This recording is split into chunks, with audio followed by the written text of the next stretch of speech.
Welcome to the Arkansas PBS studios. I'm Aaron Utley. And I'm Katie Ashbrenner. We're here to let you know what's happening this September.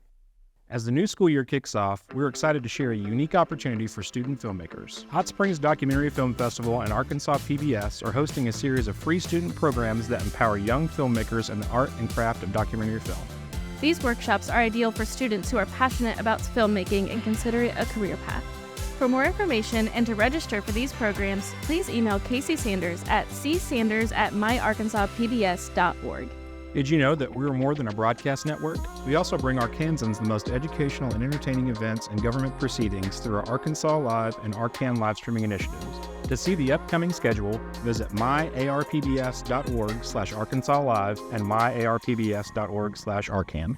Award season is upon us, and we're excited to announce that Arkansas PBS has been nominated for 8 National Public Media Awards, including Overall Excellence in Education, Content, and Community Engagement. These awards recognize the highest caliber of innovative and impactful work happening at public media stations across the country, and we're proud to be among the finalists. Winners will be announced later this month. Thanks for joining us this month. Connect with us on social media. You'll find us on Facebook, Instagram, YouTube, and X. We appreciate you, and thank you for being a part of our Arkansas PBS community. We'll see you next month.